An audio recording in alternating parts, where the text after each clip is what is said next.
जय गुरुदेव।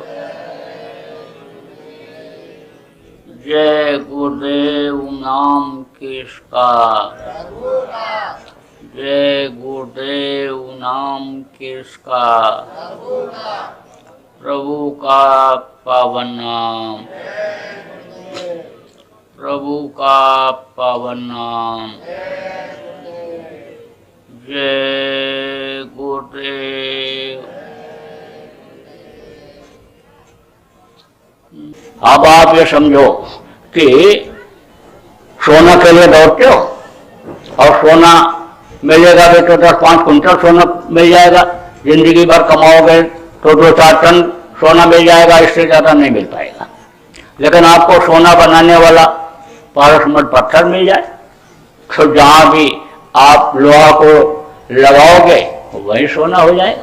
तो वो चीज आपको बतलाऊंगा, वो अन्य समझ लो नाम आपको दूंगा कि जिसके लिए गोस्वामी जी महाराज ने कहा कलयुग केवल नाम आधारा और सुबह सुबह नर उतर नहीं पा रहा। नाम लिए तो बहुत सिंधु सुखाई सृजन विचार कौर मन नहीं। वीरा ने कहा ना पायो रे मैंने नाम रतन धन पायो, वो रत्न आपको दूंगा। नाम रत्न पायो रे मैंने नाम रतन धन पायो, वस्तु मूलक दी मेरे सदगुरु कृपा करी अपनायो। अब आप कहोगे भाई कैसो करोड़ नाम और लाख नाम कृष्ण के, तो कौन सा नाम ऐसा है कि जिसको कलयुग में याद करके भवसागर से पार हो सकते हैं। तो उसके लिए फिर आगे उन्होंने कहा कि वो नाम है कि जिसके लिए कहा कि राम न सकहि नाम गुण गाई और कह लग करो में नाम बढ़ाई। मिलेगा का नाम रहा संतन आधीना और संत बिना कोई नाम न चीना। तो हमारे गुरु महाराज थे, ये संत थे, पूरे संत थे, सदगुरु थे।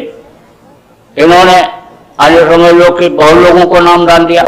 इसमें बहुत से लोग ऐसे बैठे हैं कि जो गुरु महाराज के नामदानी हैं। गुरु महाराज ने दिया, कौन सा नाम दिया? ध्वन्यात्मक नाम दिया। देखो नाम 2 तरह का होता है, एक वर्णात्मक नाम होता है और एक होता है ध्वन्यात्मक नाम। वर्णात्मक नाम किसको कहते हैं? जो मुंह से लिया जाता है। जब महापुरुष इस धरती पर आते हैं तो एक नाम को वो जगाते हैं लोगों के लाभ के लिए, फायदे के लिए, विश्वास के लिए कि उन पर लोग विश्वास करें। जैसे राम नाम को उन्होंने जगाया और जब लंका पर विजय प्राप्त करने के लिए जा रहे थे, समुद्र में पुल बनाने की जरूरत पड़ी थी, तो पत्थर पर राम राम लिख करके समुद्र में डाला गया था। सारे पत्थर तैरने लगे थे। अब पत्थर के ऊपर आने समझ लो राम नाम लिख करके जब उन्होंने डाला और पत्थर तैरने लग गए तो विश्वास बढ़ा कि नहीं बढ़ा? वो समझने लग गए इस बात को कि ये छोटे मोटे साधारण आदमी नहीं है, ये राजा दशरथ के यानी समझ लो कि ये राजकुमार राम नहीं है, इनके अंदर कोई शक्ति है, ताकत है। और उनको ये विश्वास हो गया कि हम इनके साथ लगेंगे तो समझ लो कि हमारा भी नाम हो जाएगा। और लगे तो नाम हो भी गया। लिखा है प्रात ले जो नाम हमारा और प्राणता है न मिले यार। सुबह उठ करके कहा बंदर का नाम ले लो तो खाना नहीं मिलेगा, लेकिन पत्थर के ऊपर तेल और सिंदूर लगा करके कहीं रास्ते में रख दो तो हनुमान के प्रेमी फूल पत्ती प्रसाद उसमें चढ़ाने लगते हैं। राम से अधिक राम का दासा। तो उस समय पर राम नाम में शक्ति थी। त्रेता समाप्त हुआ, जब द्वापर आया तो कृष्ण नाम की शक्ति बढ़ी। कृष्ण कृष्ण जिसने जहां पर पुकारा कृष्ण खड़े हुए मिले।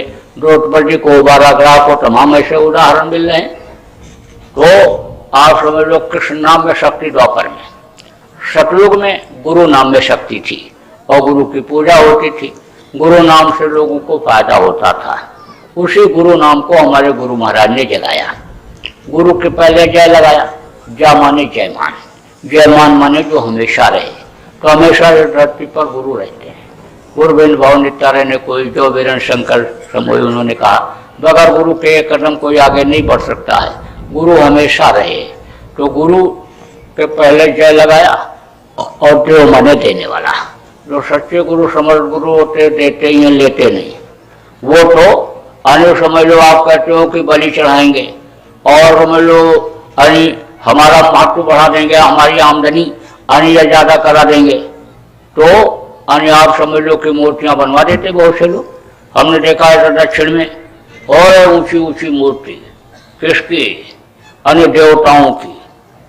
अब वो देवता अगर ये बोलने लग जाए कि तुमने हमको धूप में खड़ा कर दिया है, जितना धूप हमारे ऊपर आ रही है, जितना बरसात हो रही हमारे ऊपर आ गई, और जितना हवा चल रही ठंडी गर्म सब हमको लग रही है, तुमने हमको अपने नाम के लिए यहाँ लाकर खड़ा कर दिया। अब अगर वो हनुमान जी गदा दिखाने लग जाए इससे तो कोई बनवाएगा? अगर काली माता तलवार दिखाने लग जाए, कहें कि तुम चोरी करके व्यभिचार करके खून कत्ल करके मेरे सामने नहीं आओगे, देवता अगर ये बोलने लग जाए तो कोई अन्य समझ लो उनकी पूजा करने जाएगा? तो वो अन्य समझ लो कि देवता किसके बनाए हुए हैं? जिनको लोगों ने देवता मान लिया है, जिन्होंने देवताओं को देखा भी नहीं, 2 बार किया भी नहीं, उनकी एक आवाज सुना भी नहीं, पत्थर काट करके मूर्ति बना करके स्थापित कर देते हैं। मूर्ति बनाने वाला भी आदमी, स्थापित करने वाला भी आदमी, और मान्यता देने वाला भी आदमी। तो वो जो हैं उनसे क्या होता है? उनके पूजा पाठ से उनसे क्या होता है? श्रद्धा बढ़ती है, धार्मिक भावना पैदा होती है, संस्कार बनते हैं। लेकिन कहो कि उससे हमारा उद्धार हो जाएगा, तो सही बात तो यही है कि उससे उद्धार होने वाला नहीं है। तो जो देवता सच्चे देवता होते हैं, जब वो मिल जाते हैं तो वो सब कुछ देते हैं। तो देव माने देने वाला। तो ये जो जय गुरुदेव नाम है, ये भगवान परमात्मा का नाम है, जगाया हुआ नाम है। गुरु महाराज ने हमारे जगाया था, वो तो चले गए, लेकिन जय गुरुदेव नाम में अभी शक्ति है। जब उन्होंने जगाया था तो लोगों ने परीक्षा खूब लिया, ऐसे कोई मानेगा? देखो ये हजारों आदमी हमारे साथ चल रहे हैं, सैकड़ों गाड़ियां, ये एक दिन के हैं, 41 दिन तक ये चलेंगे, अपना तेल, अपना खर्चा, अपनी गाड़ी, अपनी सब व्यवस्था ऐसे चल देंगे। 10 आदमी अन्य समझ लो कोई इकट्ठा नहीं कर सकता है, और इनको जब कुछ दया हुआ, मिली, कुछ अनुभव हुआ, तब तो ये चल रहे हैं। अब इनको क्या मिला ये बता नहीं पाएंगे आपको क्या मिल रहा है। वो तो जैसे आग के करीब जब कोई जाता है तब पता चलता है कि आग में गर्मी है, बर्फ कहा जाए ठंडा है, ठंडा है, और बर्फ से दूर रहो तो पता नहीं चल सकता है, बर्फ के ऊपर हाथ रखोगे तो पता चल जाए। तो लोगों ने परीक्षा लिया, ऐसे जा रहे हैं, मधुमक्खियां छेदने लगी। मधुमक्खियां जब छेदने लगती हैं तो बगल का ही आदमी भाग जाता है, क्योंकि छुड़ाने वाले को ही मधुमक्खी लग जाती है। तो जब जय गुरुदेव बोला, बस हवा चली और धूल उड़ी, मधुमक्खियों की आंखों में पड़ी, मधुमक्खियां छोड़ करके चली गई। धुएं से और धूल से मधुमक्खी हट जाती। आप समझ लो कहीं जा रहे हो तो छत्ते लगे रहते हैं, तो उनको ये आनी जो है, पक्षी जो होते हैं वो छेड़ देते हैं, उसमें चोंच मार करके उड़ जाते हैं, और मधुमक्खियां जब हट जाती हैं, वो यानी कि जिसने छेड़ा उसको जब वो खोजने लगती हैं, जब वो जाते हैं उसमें से शहद खाते हैं, वो शहद खाते हैं। लेकिन अब वो इतने गुस्से में हो जाती हैं छेड़ते समय कि जो छुड़ाता है उसी को लग जाती हैं, और उनके कांटे जो होते हैं शरीर में चुभ जाते हैं और टूट जाते हैं, दूसरा कांटा फिर जम जाता है। 4 मक्खी अगर किसी को लग जाए तो समझ लो जानलेवा हो जाती। तो जब हवा आनी चली और धूल उड़ी तो जान बच गई। पानी में नहाने के लिए गया, डूबने लग गया, तिनके का भी सहारा नहीं है। जय गुरुदेव बोला, बस तेज हवा के साथ पानी की हिलोर आई और ले जा करके किनारे लगा दिया। मरते समय बहुत पीड़ा होती। साधो भाई ने कहा, साधो मौत के समय पीड़ा उठे अपार, बिच्छू 60,000 जो डंक मारे एक साथ, जैसे 60,000 बिच्छू एक साथ बदन में डंक मारा, इतना दर्द मरते समय होता है। और पैदा होते समय भी नंगे बदन में ये सूर्य और ये गर्मी और ठंडी, ये आने समझ लो कि इसकी जो किरणें हैं, हवा है, इस कदर लगता है मालूम पड़ता सैकड़ों सुई कोई चुभ रहा है। तो मरते समय पीड़ा हुई, दर्द हुआ। तो जब दर्द हुआ तो बोला जय गुरुदेव कान में, 10 बार जैसे जय गुरुदेव बोला तैसे उसने आँख खोल दिया, खूब चिल्लाया। दादा, काका, चाचा, नाना, मामा को खूब चिल्लाता है। जवान लड़का खड़ा, रिश्तेदार खड़े, पड़ोस के लोग खड़े, अच्छे अच्छे ओहदे वाले अच्छे अच्छे डॉक्टर खड़े हैं, लेकिन आखिर वक्त पर पीड़ा कोई कम नहीं कर पाता है। बड़ी पीड़ा होती है। सैकड़ों यानी पहाड़ के एक साथ टूटने जैसी आवाज यमदूतों की सुनाई पड़ती है। कान का पर्दा फट जाता है उस समय पर, और उसी यानी तरंग से, यानी जैसे हवा तेज चलती है तो कोई चीज हिल जाती है, ऐसे ही हड्डी हड्डी ऐसे ही यानी समझ लो कि चटकने लगती है। तो जब यानी समझ लो कि बोला तो उसने आँख खोल दिया और कहा कि वो हट गए जल्लाद, जो हथौड़ी मुकदर मसाल लेकर के यमराज के दूत मलकुन मौत आए थे, वो सब हट गए और अब हमको शांति मिल रही, आराम से जा रहा हूं। खूब परीक्षा लिया लोगों ने। आप भी ले सकते हो एक बार। जय गुरु नाम ऐसे बोलते रहो, एक दूसरे से प्रणाम सलाम करते हो, राम राम करते हो, जय गुरु ही बोलो, बराबर ऐसे कहते रहो, लोगों में प्रचार करते रहो। देखो कोई भी व्यक्ति शाकाहारी सदाचारी नशामुक्त मुसीबत के समय जय गुरु नाम बोलेगा तो उसकी मदद हो जाएगी। तो ये तो है वर्णात्मक नाम। और ध्वन्यात्मक नाम अभी आपको बताऊंगा, जिसकी व्याख्या अन्य बहुत हुई है। कहाँ तक बताऊं, कहाँ लग करूं मैं नाम बढ़ाई, राम न सका नाम गुड़ गाई, तो वो नाम अभी आपको बताऊंगा। इस समय के 5 नाम हैं। इनका रूप है, स्थान है और आवाज है। राम भिखारी सारी दुनिया, सभी तो मांग ही रहे। जिसके पास लाख है कहता करोड़ हो जाए, करोड़ वाला कहता अरब खरब हो जाए, अरब खरब वाला कहता कुबेर का खजाना हम ही को मिल जाए। तो कहा धरणी जालो देखिए, ताला सब भिखार और दाता केवल सदगुरु। इतना माने है, गुरु महाराज हमारे देते हैं। कल जिस चीज की जरूरत है आज मेरे लिए हाजिर हो जाए, तो फिर अब उनसे भी क्या मांगू। और आप ये देखो कि गुलाम की कोई ख्वाहिश होती है, गुलाम की कोई ख्वाहिश कोई इच्छा नहीं होती है। उसका मालिक उसको जो खिलाता है, जो पहनाता है वो पहनता है, जिस हालत में रखता है उस हालत में रहता है, उससे जो वो काम कराता है वो काम करता है। तो जब हम गुरु के गुलाम हो गए तो फिर अब इच्छा किस बात की, कुछ नहीं, उनसे कुछ नहीं मांगना है।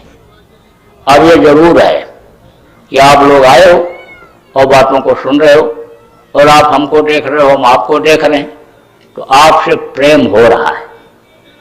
अब आप कुछ लोग सोचोगे कि हमारी पर्सनालिटी अच्छी है, हम तंदुरुस्त हैं, गोरा चेहरा है, पैसे वाला आदमी हूँ, अच्छा कपड़ा पहने हुए हूँ, इसलिए इनको हमसे प्रेम हो रहा है। आप तो इन चीजों को देखते हो, चेहरे मोहरे को, कपड़े को, धन दौलत को देखते हो, गाड़ी घोड़ा को देखते हो, और हम तो आपकी आत्माओं को देखते हैं। आत्मा सब के अंदर उसी मालिक की है। तो मालिक से प्रेम करते हैं तो बाप से भी प्रेम हो जाएगा।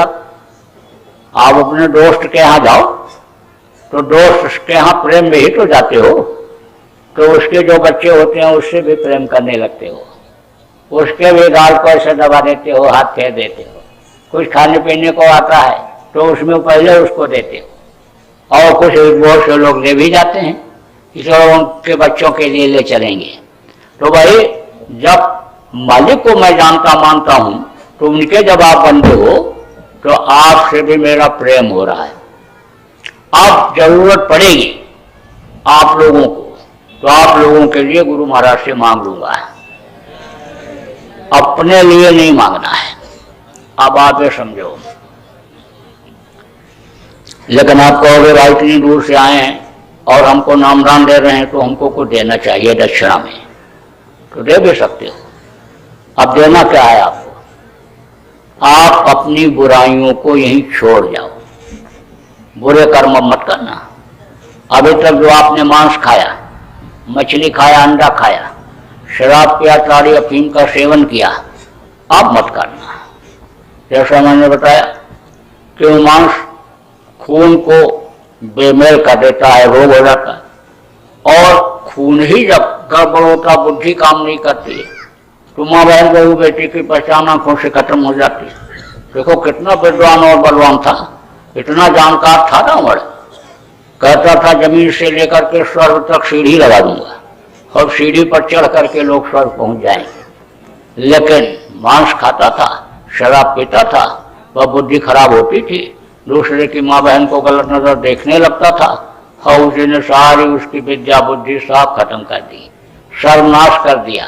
1 लाख को 1.25 लाख नाती, 18 घर दिया न बाती, एक भी नहीं बचा। तो देखो, जो जानवरों को मारता है, काटता है, लाता है, पकाता है और मांस को खाता खिलाता है, सबको बराबर पाप लगता है। और पाप समुद्र में भी नहीं समाता, इसलिए पाप अब मत करना, अब घर में आना नहीं चाहिए। मछली क्या है? तालाब की सफाई के लिए बनाई गई। कोई भी गंदी चीज आप तालाब में डाल दो तो मछली उसको खा जाती है। खकार के थूक दो, टट्टी करके धोने के लिए जाओ, टुकड़े गिरे, कोई गाय बैल भैंस सुअर बह करके नदी तालाब में आ जाए तो मछली खाएगी, मर जाती है तो पानी के ऊपर तैरती है, तो गीध और कौवा खाते हैं। तो गीध और कौवा का भोजन हमने अब मत खाना। अंडा क्या है? देखो, ये माताएं मासिक धर्म होती हैं, तो खराब खून इकट्ठा हो जाता है तो बच्चा बन जाता है। और मुर्गियों का खराब खून और उनके टट्टी पेशाब का खराब हिस्सा जब इकट्ठा हो जाता है तो वही अंडा बन जाता है। तो जो जानकार नहीं है डॉक्टर लोग, वो तो कहते हैं अंडा खाओ ताकत आ जाएगी, लेकिन वो जानकार नहीं है जो इस चीज को कहते हैं। वैज्ञानिक और डॉक्टर तारीफ तो करते हैं, वैज्ञानिक कहते हैं ना हवाई जहाज बना लिया, हेलीकॉप्टर बना लिया, लेकिन बगैर पेट्रोल के कोई उड़ता है? अरे याद करो, वो भी तो कोई विज्ञान था। ये हनुमान जी जब संजीवनी बूटी लेने के लिए गए थे तो कोई हवाई जहाज हेलीकॉप्टर पर बैठ कर गए थे? उड़ करके गए थे, पूरा पहाड़ उठा करके ले आए थे। कोई ऐसा हवाई जहाज बना जो पहाड़ उठा करके ले आए? तो कितना भी डॉक्टर टर टर करता रहे, न तो अंडा खाना और न बच्चों को खिलाना। और बच्चों को तो यही याद करा दो, बेटा घर से बाहर निकलो तो बाजार की कोई चीज खाओ ही नहीं, क्योंकि लोगों की नीयत खराब हो गई। पेट के लिए लोगों ने दीन और ईमान धर्म को सब बेच दिया, मिलावटी चीजों को बाजार में उतार दिया। अब उन मिलावटी चीजों को जब बच्चे खाते हैं तो उनकी किडनी खत्म हो जा रही है, लीवर खत्म हो रहा है, छोटे छोटे बच्चों को बवासीर भकंदर हो रहा है। तो अब आगे समझो हार्निया हाइड्रोसील हो रही है। तो बच्चों को तो रटा दो और आप लोग देख करके सोच समझ करके ही बाहर की चीजों को खाओ कि जिससे स्वास्थ्य खराब न हो। तो अंडा मत खाना और शराब मत पीना। 1000 बुराई शराब में। मुसलमान की किताब में लिखा है कि एक कतरा भी शराब का अगर जिस्म पर पड़ जाए तो काट करके फेंक देना चाहिए। हिंदुओं के यहाँ लिखा है कि गंगा जल जैसे जल में भी शराब अगर बनाया गया तो नहीं पीना चाहिए। शराब भ्रष्टाचार और अपराध की जननी है। अभी देश में अगर शराब बंद हो जाए तो भ्रष्टाचार अपराध 50% खत्म हो जाएगा। शराब मत पीना। आप कुछ लोग इसमें राजस्थान के बैठे हो, राजस्थान के लोग सब जगह मिलते हैं। मैं तो दौरा करता हूँ ना, देश में तो मिलते मिलते विदेशों में भी मिलते हैं। तो हमने एक आदमी से पूछा कि भाई राजस्थान के लोग, आप लोग वहाँ से यहाँ? अरे बोले जहाँ न जाए बैलगाड़ी वहाँ जाए मारवाड़ी। तो राजस्थान के लोग, आपको राजस्थान की एक कहावत आपको याद दिला देता हूँ कि भांग मांगे भूंगड़ा और गांजा मांगे घी। अगर कोई भांग खा के आ गया है तो बना हुआ चना खिला दो तो भांग का नशा उतर जाएगा। और कोई गांजा पी करके आ गया तो उसको थोड़ा सा घी पिला दो तो उसका नशा उतर जाएगा। और कहा अगर कोई शराब पी के आ गया तब तो कुछ खोजना ही नहीं, जूता उतारो पैर में से, जूता और जड़ दो, बस शराब का नशा खत्म, उतर जाएगा। तो कहा भांग मांगे भूंगड़ा और गांजा मांगे घी और दारू मांगे खूसड़ा। इतनी इच्छा होती अब देखो मैं नहीं कह रहा हूं, मेरे ऊपर नाराज मत होना कोई पीने वाले बैठे हो, वो तो जो वो लोग कह रहे हैं वो मैं बता रहा हूं आपको, लेकिन ये जरूर बता रहा हूं कि जिनको उतारना नहीं मालूम था आज मालूम हो गया। और रात को पी करके अगर आए और इन्होंने जड़ दिया तो कितना कहोगे तू मेरी घरवाली और मैं तेरा पति परमेश्वर और तूने मुझको खूंसड़ा से मारा, तो ये तो पैर छू लेंगी और कह देंगे आपको तो मारा नहीं, मारा उसको जो उतर गया। तब क्या करोगे? तेज पड़ जाएगा तो चमड़ी उजड़ जाएगी, हल्का पड़ेगा तो गाल लाल हो जाएगा। तो फिर ऐसा काम क्यों करने का? आपसे मेरी प्रार्थना है, मिन्नत है, अर्जू है कि आप अब शराब ही छोड़ जाओ, मत पीना, शराबी का साथ मत करना, साथ करोगे फिर पिला देगा। साथ का बुरा असर होता है, साथ का अच्छा असर भी होता है, अच्छे का साथ करो तो अच्छा असर आएगा और बुरे का साथ करोगे तो बुरा असर आ जाएगा। देखो कई कितना प्रेम करती थी राम से, लेकिन मंथरा उसकी दासी, 24 घंटे साथ रहते रहते और मन बदल दिया कई का, 14 वर्ष के लिए जंगल भिजवा दिया राम। तो साथ का असर होता है, संगत ही गुड़ होते संगत ही गुड़ जाए, बांस बांस और मिश्री एक भाव बिकाए। मिश्री के अंदर रस्सी पड़ी रहती, बांस के टुकड़े, वो भी मिश्री के भाव बिक जाते हैं। अच्छे का साथ करना, अच्छों के पास उठना बैठना, छूट जाएगा, साथ के असर से छूट जाता है। अरे उसमें तो ऐसे ऐसे लोग बचे कि आप लोगों को पीने वालों को ब्रांड क्या याद होगा, कितना ब्रांड उनको याद है। 10-10 कुंटल मछली खाने वाले इसमें बैठे हैं, 10-10 कुंटल मछली खा गए पूरी जिंदगी में, लेकिन छोड़ दिया, समझ में आ गया तो छोड़ दिया। तो छोड़ दो आज, आप शराब मत पीना और दूसरी औरत के साथ बुरा कर्म मत करना। मेहनत ईमानदारी करोगे तो बरकत आपको मिलनी शुरू हो जाएगी। हमारे कहने से मांसाहारी होटल लोगों ने बंद कर दिया और शाकाहारी चालू किए, बता रहे हैं अच्छा चल रहा है।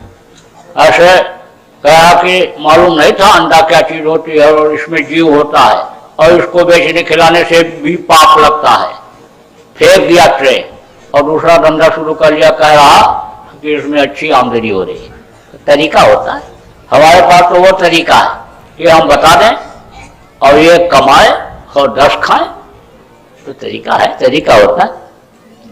मेहनत और ईमानदारी में बरकत होती है, शांति रहती है। तो देखो अब आपको नामदान देता हूँ, अब आपको जो नाम बताऊंगा आप बोलना और याद कर लेना, जितना याद फाड़ करके कहीं सुनसान जगह पर फेंक देना। इन नामों को बताना मत किसी को और टेप करके भी मत सुनाना। अगर आप बता दोगे तो उसका कोई फायदा नहीं होगा और ये नाराज हो जाएंगे, आपका नुकसान हो जाएगा। इसलिए नाम को बताना मत किसी को। दूसरी चीज आप और समझो कि जब आपको जो तरीका भी बताया जाएगा उस तरीके से आंख बंद करोगे और ऊपरी लोकों में जाओगे, स्वर्ग वैकुंठ में जाओगे, सूर्यलोक चंद्र लोकों में जाओगे, वहां का नजारा देखोगे, दर्शन करोगे तो देख करके खुश हो जाओगे और खुश होकर के दूसरों को बताने लगोगे और जैसे ही बताओगे वैसे ही वो बंद कर देगा। इसलिए बताना मत किसी को, ये बात बिल्कुल पक्की जान लो, बताना नहीं है किसी को। अब ये जरूर है कि शाम को इकट्ठा होकर के 1 घंटा अगर आप लोग करने लगोगे तो कोई चीज भूल जाओगे तो वो बता देगा, लेकिन जो दिखाई सुनाई पड़ेगा वो आपको वो भी नहीं बताएगा और आपको दिखाई सुनाई पड़ना उसको भी मत बताना। और आपकी साधना नहीं बनती है, मान लो दिखाई सुनाई नहीं पड़ता है तो उससे साधक से पूछोगे तो वो बताएगा, तो तरीका सब सिखा देगा। तो आपको बतलाता हूं, देखो जिसका नाम होता है उसका रूप होता है और उसका स्थान होता है और उसकी आवाज हो जाए, नशा मुक्त हो जाए और नहीं तो कुदरत उनको सजा दे देगी, क्योंकि इनका ज्ञान खत्म हो जाता है। काम, क्रोध, लोभ, मोह ये जो अहंकार हैं ये इनमें ज्यादा आते हैं और यही सब बर्बादी के लक्षण हैं। लिमिट में रहे तो ठीक है, और जब ज्यादा हो जाता है तो वही तकलीफ दे हो जाता है। जैसे भोजन ज्यादा हो जाता है तो तकलीफ दे हो जाता है, ऐसे तो इनको थोड़ा समझाना है। जब ये शाकाहारी सदाचारी हो जाएंगे तो कुदरत के बरखिलाफ काम नहीं करेंगे, प्रकृति के प्रतिकूल काम नहीं करेंगे। और न तो प्रकृति के प्रतिकूल जब काम करते हैं लोग तो कुदरत सजा दे देती है। तो नाराज तो खड़ी है कुदरत। अभी तो आपने बीमारियों को देखा कहाँ, ऐसी नई नई बीमारियाँ आ रही कि 1 रुपए की दवा 1000 में भी खोजने पर नहीं मिलेगी। डॉक्टर पता ही नहीं लगा पाएगा कि बीमारी है क्या, ये इसकी दवाई क्या है, और मरीज मरते चले जाएंगे। देखो अनेक समझ लो कि धरती के ऊपर पाप बहुत हो रहा है। गौ हत्या हो रही, पशु पक्षियों की हत्या हो रही है, मानव की हत्या हो रही है। अनेक समझ लो कि खून से यह धरती लथपथ हो रही है, पाप से यह समझ लो दबी जा रही है। तो हिलेगी कि नहीं हिलेगी? तो हिलेगी। जब भूकंप आएगा तो कितने बचेंगे, कितने मरेंगे, कोई अंदाजा है? तो समुद्र देवता तो कह रहे हैं कि माँ के आंचल को हम गंदा देखना नहीं चाहते हैं। तो धरती माँ अपनी माँ और गौ माता, धरती माता अपनी माता, गौ माता, तीनों माताएं दुखी हैं समझ लो। लोग माता पिता की सेवा करने बजाय घर से निकाल दे रहे हैं बाहर, छोड़ छोड़ के ऐसे तीर्थ स्थानों पर, ऐसे अनाथ आश्रमों पर चले आते हैं। सेवा करना चाहिए। अरे भाई, इसीलिए पाला पोसा बड़ा किया है कि बुढ़ापे में उनको घर से निकाल दो। तो माता भी दुखी और धरती माता भी दुखी, पाप हो रहा है इस पर, और गौ माता की जान जा रही। अब आप ये सोचो कि बहुत बूचड़खाने हो गए, स्लॉटर हाउस। अब जिसको माता कहो और जिसका दूध पियो उसका मांस खाओ, ये जायज है?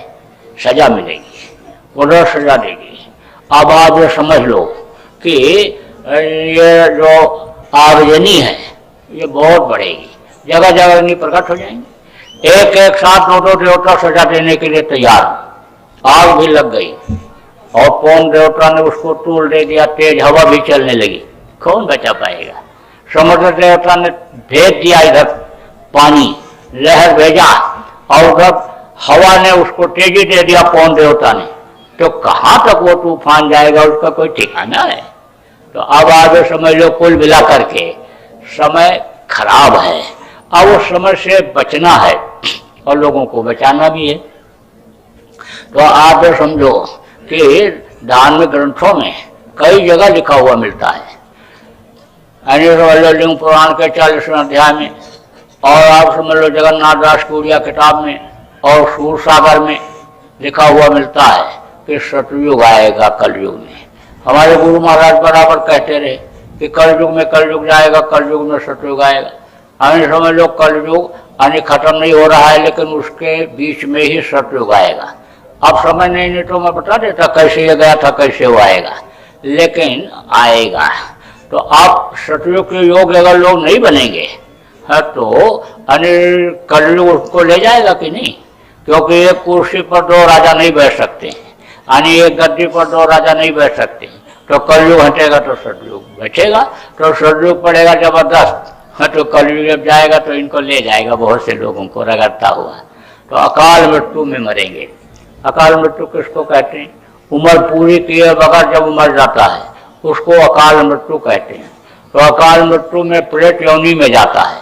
प्रेतों का मुंह बहुत पतला होता है, पेट ही नहीं भरता, पेट बहुत बड़ा होता है, तो परेशान रहते हैं और स्वभाव ही परेशान करने का उनका बन जाता है। एक घर में एक प्रेत घुस जाए तो घर भर को परेशान किया रहता है। अब आप ये सोचो जब मुर्गा भैंसा बकरा आदमी खूब कटने लग जाएंगे और एक एक के ऊपर 10-10 प्रेत लगेंगे तो कोई चैन की रोटी खा पाएगा कि चैन से सो पाएगा? तो थोड़ा सा लोगों को समझाने और बताने की जरूरत है, फिर अच्छा समय आ जाएगा। अन्य समझ लो खराब समय के बाद अच्छा समय आएगा। अन्य समझ लो कि देश में गौ हत्या बंद हो जाएगी, और गौ हत्या ही नहीं, किसी भी पशु पक्षी की हत्या नहीं होगी। कश्मीर से कन्याकुमारी तक, गुवाहाटी से चौपाटी तक कोई भी मांस की, मछली के, अंडे और शराब की दुकान ही नहीं होगी। कोई भी औरत रात को 12 बजे देश के किसी भी सड़क पर घूमेगी, देख करके किसी की नीयत खराब होगी ही नहीं। भावना बदल जाएगी, विचार बदल जाएंगे। भावनाओं की ही तो बात होती है। जवान भाई और जवान बहन एक ही चारपाई पर सोए रहते हैं, उनकी भावना अलग रहती है और पति पत्नी की भावना अलग रहती है, तो विचार और भावना लोगों की बदल जाएगी। लोग भजनानंदी ईश्वरवादी जिसको खुदा परस्त कहते हैं बन जाएंगे। अब आगे समझ लो कि भारत आध्यात्मिक गुरु बनकर के पूरे विश्व में उभर आएगा। धरती पर ही शत्रु का नजारा दिखाई पड़ेगा। जो पेड़ नहीं फलते फलने लगेंगे, दूध देने वाले पशु दूध नहीं देते दूध देने लग जाएंगे। जैसे सीप और शंख इस समय समुद्र ला करके किनारे डालता है, मड़ी और मोटी ला करके डाल देगा, तब कोई यानी कांच की ये चूड़ी पहनेगा? हीरे मोती जवाहर से जड़ी हुई चूड़ियां पहनेगी, प्रचुरता हो जाएगी। पहले के समय में ऐसा था, गरीब से गरीब घर की औरत के पैर में जूते चप्पल भले ना रहते रहे हों, लेकिन 2-2 किलो चांदी, 1-1 पाव सोना तो गरीब घर की औरतों के शरीर पर होता था। लेकिन अब सोना चांदी की बात तो छोड़ो, कांसा पीतल फूल का बर्तन भी घर में नहीं मिलेगा। हबरार निकल गया घर से। तो अब आगे समझो कि नियत खराब हुई तो बरकत बंद होगी, नियत सही हो जाएगी बरकत होने लगेगी। तो अब ज़्यादा समय आपका नहीं लूँगा। देखो, हमारा आश्रम है उज्जैन में, उज्जैन मध्य प्रदेश में। वहाँ पर अभी कार्यक्रम होगा 28 फरवरी, 1, 2 और मार्च को। आप लोग थोड़ा समय निकाल लेना, आ जाना, नुकसान कुछ नहीं होगा। ये बिल्कुल पक्की बात समझो। ये मत सोचो दुकान बंद करके चले आएंगे तो हमारा नुकसान हो जाएगा और लौट के आएंगे तो हमको चोरी करनी पड़ेगी या कम तोलना पड़ेगा या बेईमानी करनी पड़ेगी। कुछ मत करना, आपकी बिक्री बढ़ जाएगी। बिक्री बढ़ गई, मुनाफा बढ़ गया। तो देने वाला तो वो है ना जो पैदा होने के पहले माँ के स्तन में दूध भर देता है, परवरिश वही करता देता वो है। आदमी जब से ये सोचने लगा मेरे करने से होता है, तब उसने अपना हाथ खींच लिया। तो नुकसान कुछ नहीं होगा। आप लोग आओ और लोगों को भी लाओ। और देखो, जो लोग नामदान लिए हैं, इनको जो लोग आप लोग आने समझ रहे हो हिंदी, वो आप तमिल में इनको समझा देना और इनको भी कराना। आप देखो, जीवात्मा का भोजन आने कराना भी पुण्य होता है। जैसे शरीर का भोजन किसी को करा दो तो आशीर्वाद देता है कि धन से, पुत्र से, परिवार से बढ़ो, आपने हमको रोटी खिलाई। ऐसे ये आत्मा का भोजन है शब्द का। तो जब वो इसको पाएगी तो खुश होकर आशीर्वाद देगी। तो भजन करना और लोगों को भी कराना और समय निकालना। कार्यक्रम वहाँ होते रहते हैं। भंडारे का कार्यक्रम होता है। अभी 23 मई को पिछले साल 1 लाख लोगों ने एक जगह पर वहाँ बैठ करके और शाकाहारी रहने और पूरे अन्य देश में शाकाहारी बनाने का लोगों का संकल्प लिया, जिसका वर्ल्ड रिकॉर्ड बन गया। Golden book of world record में दर्ज हो गया। बराबर प्रेमी लगे हुए। अभी काफिला एक निकला था इससे पहले 23 अक्टूबर से और 22 नवंबर तक 4 प्रांतों में गया था। उसमें बहुत भारी संख्या में लोग थे और गाड़ियां भी काफी संख्या में थीं। तो उसमें प्रेमियों ने आने पूरे देश में जगह जगह पर उसी के अंतर्गत करीब 18 लाख लोगों को अन्य शाकाहारी रहने का फॉर्म भरवाया। उसका भी वर्ल्ड रिकॉर्ड बना दिया उन लोगों ने। बोले एक महीने के अंदर ऐसा कोई नहीं कर सकता। तो बराबर हम लोग सदाचारी शाकाहारी बनाने में लोगों को लगे हुए हैं। ये काफिला भी निकला 7 तारीख को। और आपके उधर महाराष्ट्र और मध्य प्रदेश, महाराष्ट्र और उसके बाद में फिर कर्नाटक गया, कर्नाटक से तमिलनाडु और तमिलनाडु से आपके आंध्रा में चल रहा है और फिर आपके तेलंगाना में और तेलंगाना के बाद फिर महाराष्ट्र और फिर छत्तीसगढ़ और छत्तीसगढ़ के बाद उड़ीसा और उड़ीसा से लौट करके और फिर छत्तीसगढ़ में इसका समापन 41वें दिन आने समझ लो कि 16 फरवरी को हो जाएगा। तो बराबर लगे हुए हैं। आप लोग भी अगर थोड़ा तक जाओगे, सहयोग कर दोगे तो जल्दी काम हो जाएगा। तो बोलो जय गुरुदेव। तो छुट्टी कर दें, अगर भजन कराए छुट्टी नहीं। चलो बैठ जाओ थोड़ी देर, आशीर्वाद कार्यक्रम संपन्न हो जाएगा। जय गुरुदेव। मेहर की नजर करो मेरी ओर, मेहर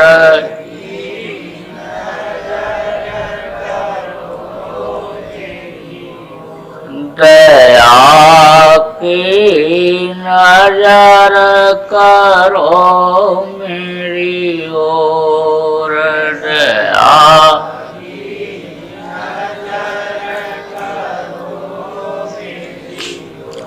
निश दिन तुम्हें निहारूं सतगुरु, निश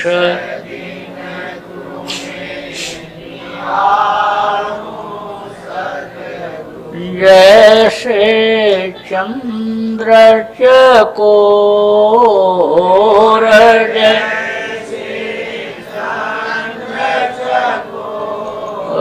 दया की नजर करो मेरी ओर, दया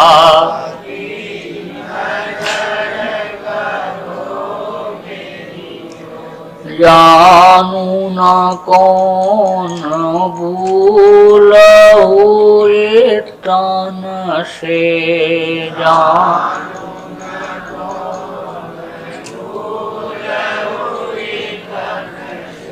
लियोम से मुख मोड़ ले,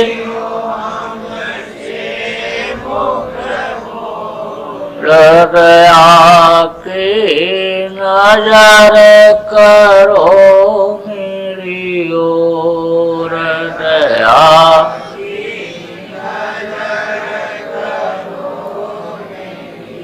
बालक जानी चूक विसराओगा,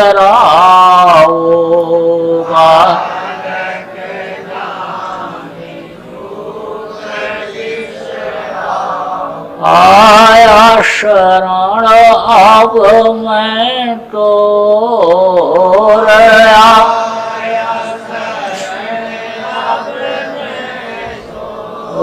दया की नजर करो मेरी ओर, दया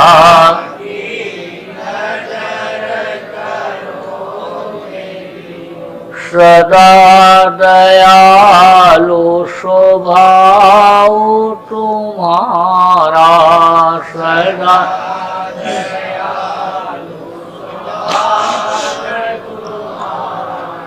मेरी बेरी आकाश कठोर, मेरी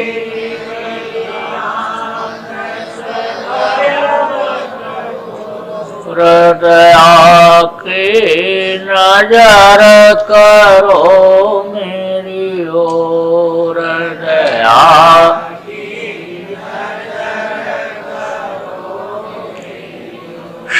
शरणागत की लाज न राखो, शरणागत की लाज न राखो, मोसो पतित अब जाए कहीं और, मोसो पतित अब जाए कहीं और, दया की नजर करो मेरी ओर, दया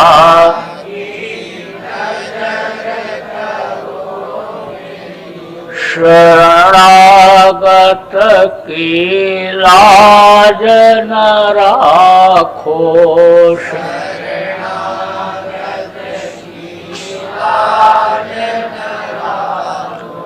मोसो पतित अब जाए कहीं और, मोसो पतित अब जाए कहीं और, दया की नजर करो मेरी ओर, दया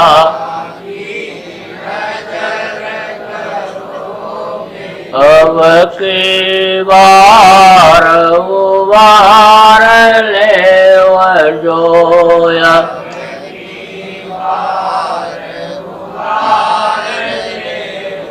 फिर नदर पग यही मगोर, फिर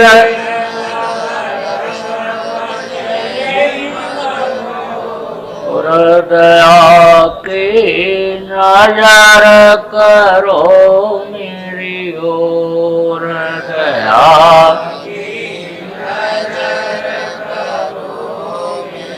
मेहर की नजर करो मेरी ओर, मेहर